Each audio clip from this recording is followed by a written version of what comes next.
Check 1 2 1 2. Here we go. You are now listening to the greatest, Taharkabey. This is Moorish World TV. Oh, you say you want the truth? Well, I'm gonna give you the truth. I'm gonna give you the truth today. Let's go.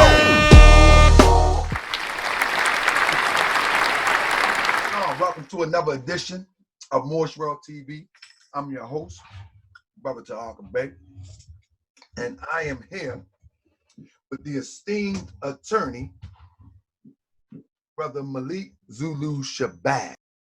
So Minister Farrakhan, in his 1998 World's Day of Atonement speech or at other time, has cast himself as a warner to America, and has repeatedly declared that if America could be saved, if they would accept his warning and his intervention. This brought about a specific clash of doctrine after the Million Youth March of 1998. Minister Farrakhan, as I record in my book, gave a speech at Howard University after the Million Youth March. It was a big fight with the police. Well, Minister Farrakhan, he criticized the Million Youth March in New York, and he specifically chastised me in the audience. I'm out somewhere in the audience, and he got to working on me, right? So he ended up saying that, that if, I guess he was talking to Khalid Muhammad, but I was there as Khalid's rep. So he was saying in words, I have it documented, but if arrogance and arrogance and pride, and if your motives aren't right, and if your heart aren't right, then you won't be successful. And everybody was cheering, and I was right there getting cheered on, right? But Khalid Muhammad didn't appreciate that, right? So he went to the rostrum in New York 2 weeks later and gave that infamous speech you see online called No Holds Barred, where he responded to Minister Farrakhan's teaching. Minister Farrakhan at that same lecture was saying that he was a modern Jonah, and that he was going to stop the storms from hitting America, that he was going to stop the storms for 90 days or so forth from hitting America, and that he was the one that could intervene to save America. And so Khalid Muhammad got pissed at what Farrakhan had said about the Million Youth March. So he challenged Farrakhan on his doctrine. He challenged him and said that the Nineveh doctrine was erroneous because 2 books later, after the king put on the sackcloths and ashes in Nineveh to Jonah, 2 books later in the book of Nahum, Nineveh tried to deceive God and was still wicked, and Nineveh was destroyed in the book of Nahum, which he pointed out in that No Holds Barred speech. So Khalid Muhammad never believed in the saving of America doctrine, the reform of the white race doctrine, the reform of the America doctrine. He wasn't for that. He wasn't like that, and he saw that too much. He saw that in terms of being like more so like Wallace Muhammad, or trying to work some kind of compromise out with the situation. And ultimately, these are the ideological things that the 2 strong men split over. That Khalid Muhammad could not reconcile these things. He could not teach these things, even though he wanted to be by Farrakhan. He wanted to be seen there. He wanted all the security. He wanted the gigs all around the country. He wanted the prestige instead of trying to wrestle with this new little untrained group of Panthers. I was rough on that man. He really wanted to be with the Nation of Islam, but I swear, as God is my witness, I couldn't take it back. He couldn't stomach the doctor. And I never forget it when Farrakhan was on the big stage running with Jesse Jackson, and he had told the people that if you touch Jesse, this, that, and the third would take place. Him and Jesse had some discord, but he said if you touch Jesse, this, that, and the third won't take place. Now that leads me to my next question. I remember that conversation about if you touch Jesse. I remember the conversation at the Million Man March, although at March I wasn't there, but I remember the conversation, and I wasn't there because I was in college at the time. You know what I mean? But with that being said, I remember that the last conversation was justice or else. With all of those combined, what from your position does all of that mean? All right. Is there something on the other side of these statements? Just from your position. Now, I know we can't speak for the brother or the organization. You mean you basically? Because I know when Dr. Khalid. What are you seeing to say? Are you asking me, do we know where we're going? Are you asking me what does it all mean? Yeah, from your point of view. So when we look at Dr. Khalid Muhammad. Let me answer your question. Let me come back here. Let's start with Jesse Jackson, okay? Okay. Because you touched on something that I elaborate on substantially in my book. It's a chapter called Busted, all right? And I outline here that when Khalid Muhammad was suspended and came under attack from the Jews, the Anti-Defamation League, and from conservative blacks, that he was in the exact same position that Louis Farrakhan was in 10 years earlier. Louis Farrakhan was a campaign surrogate. He was a campaigner in the campaign for Reverend Jackson. Reverend Jackson was accused of anti-Semitism. Louis Farrakhan interjected and spoke out loudly and vociferously against Israel and the Jews. Louis Farrakhan was accused by the Jesse Jackson campaign of being a loudmouth. He was accused by the Jesse Jackson campaign of messing things up. He was denounced by Jesse Jackson as making statements that are indefensible, indefensible and morally reprehensible. Indefensible and morally reprehensible, and he was repudiated, right? That's right. I remember like yesterday. But for us, our interpretation of it was all pro-Farrakhan. We love Farrakhan. He did nothing wrong. Jesse is compromising. This is God's sign that Farrakhan is the man. Even though he's being denounced and hated, Farrakhan is the man. That was our learning experience, right? We get to exact similar circumstances here now. Here's Khalid Muhammad. He's under attack by the same Jews, so-called Jews, under attack by the Anti-Defamation League. He, like Louis Farrakhan, is denounced by the United States Senate, but Khalid Muhammad is denounced by the United States Senate and the House of Representatives. He's in the same position. So my analysis in the book is, why doesn't Khalid Muhammad get the same support, reverence, and respect for being attacked and standing up as Louis Farrakhan did 10 years before? Why is it that when Khalid Muhammad comes under attack by the Congress and the Jews, he's considered the bad guy or the pariah, when 10 years earlier we celebrated Louis Farrakhan for being a hero, for being in the same position? To me, I couldn't reconcile that, and therefore I must point out the contradiction to it.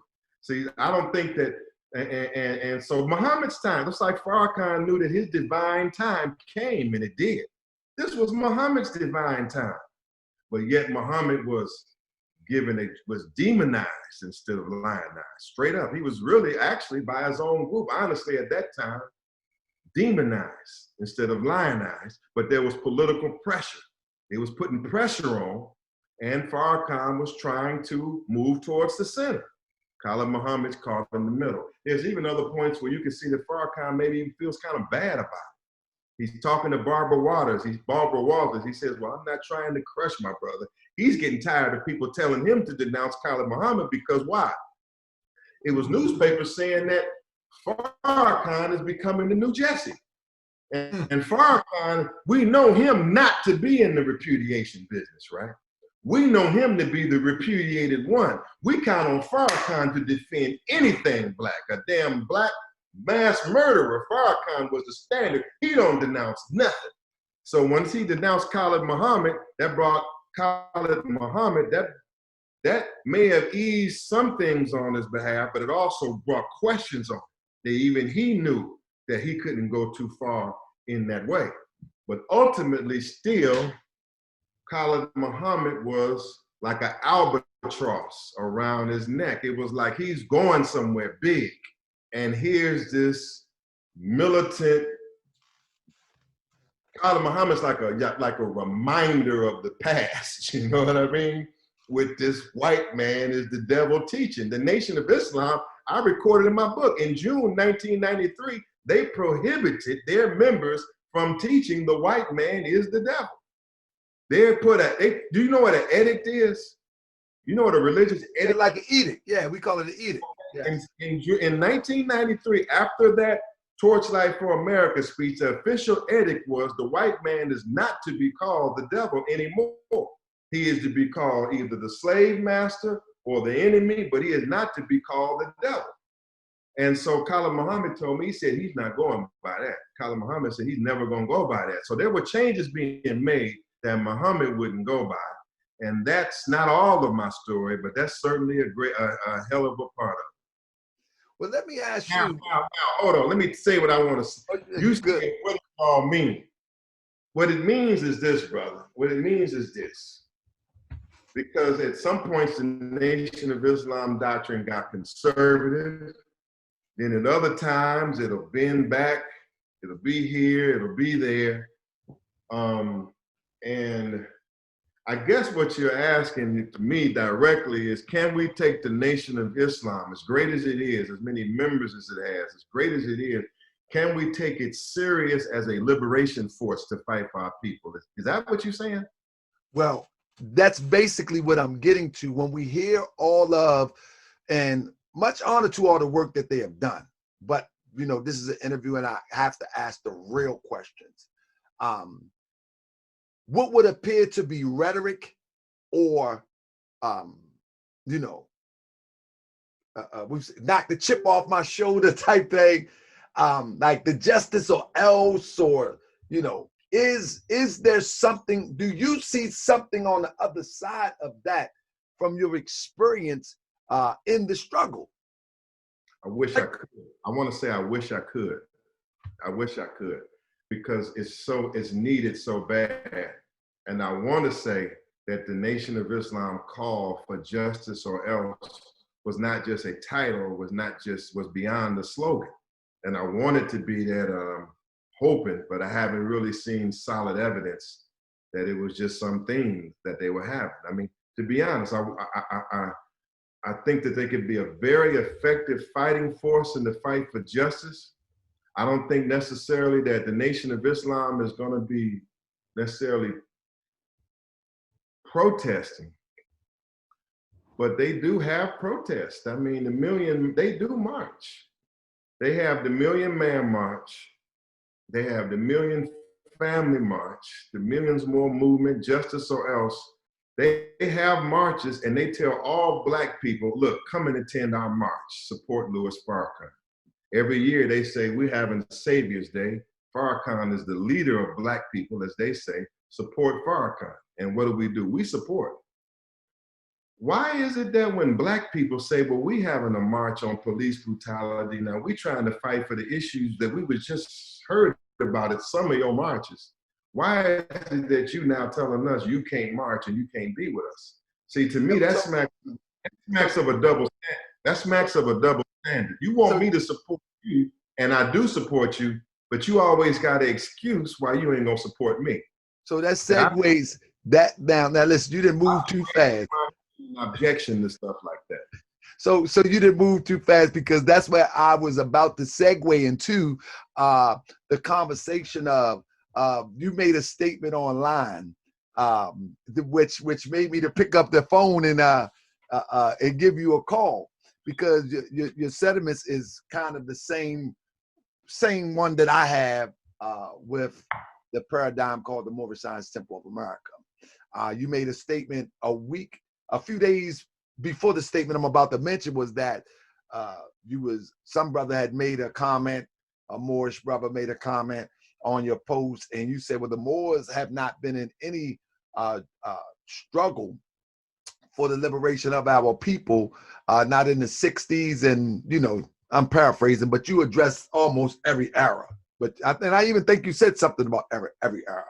And so the brother went along and he posted some pictures with a few brothers of the Black Panther Party, and whatever the case may be. And so I chimed in and I say, well, you know, brother, that's not going to do it. No, Moorish Americans have not been in the struggle.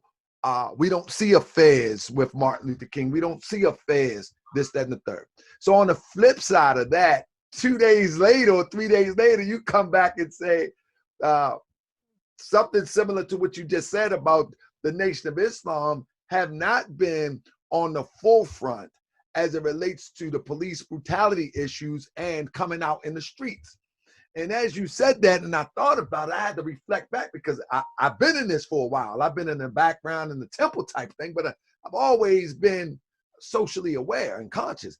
And I said, you know what, thinking about it, not only haven't I seen the Moorish Science Temple of America, or phases, if you will, in these struggles, from the Rodney King beating, I don't see no Moors. Then I said, hold up, I don't see no bow ties. I didn't see bow ties. I said, hold up, wait a minute. And then I look at, from the Rodney King, everything in between to the Floyd.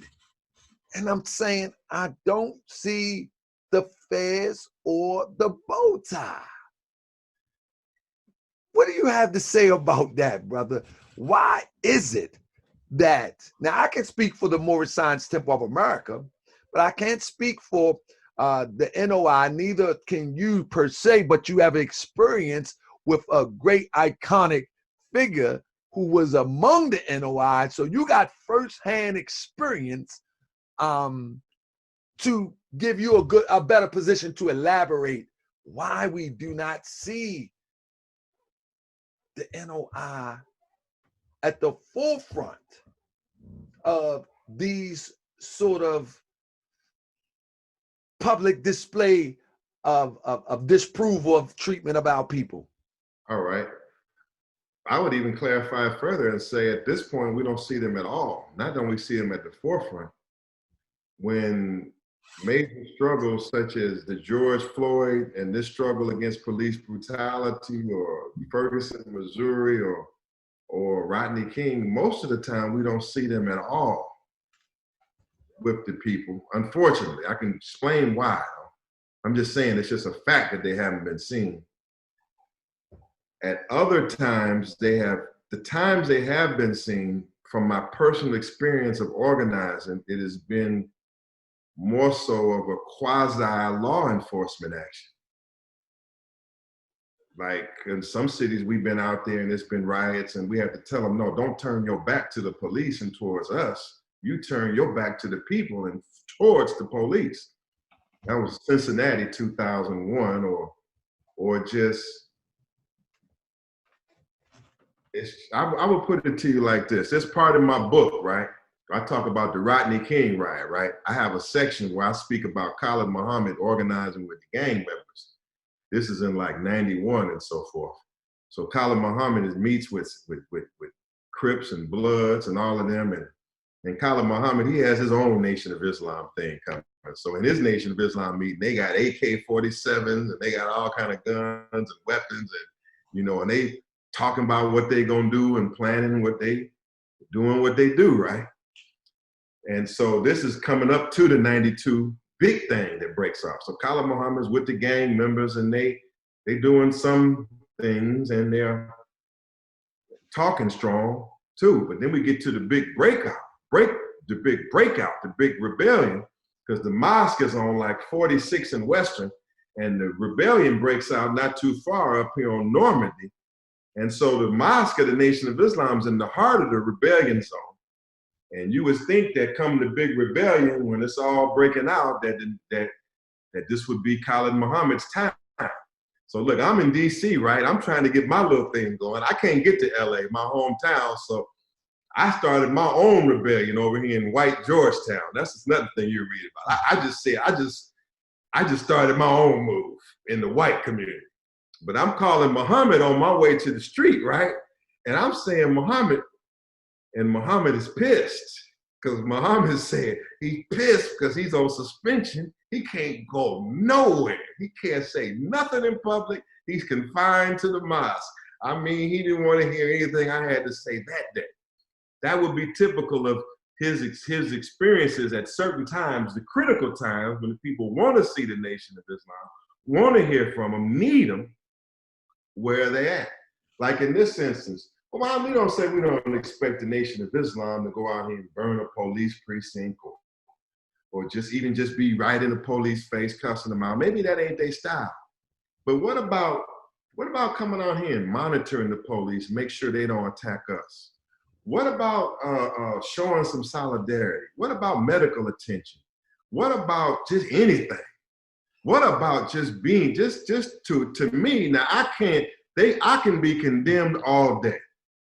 Withdrawing at the time of a crisis that you have publicly stood and said that you're for. You said justice or else. Your 10-point program said you against police brutality and mob attacks. You told me that you were the baddest, the boldest, strongest group, and you had the leader. You told me that your leader was Jesus Christ, meaning that he is the baddest man in the history of all humans on the planet. You just told me this 4 months ago, that Minister Louis Farrakhan was the greatest man in the history of all humanity. I expect him to be kicking some police ass. I expect to hear him during coronavirus giving out instructions. I expect him to be rolling some masks out. I expect him to be rolling some water out. I expect him to be that Messiah that you said he was. I don't expect him and y'all to fold in a crisis. All right, I expect you to come through big time and make your word bond. I'm counting on you. And if you don't come through, then I'm going to call it as I see it. Because with the little bit I got, I'm coming through.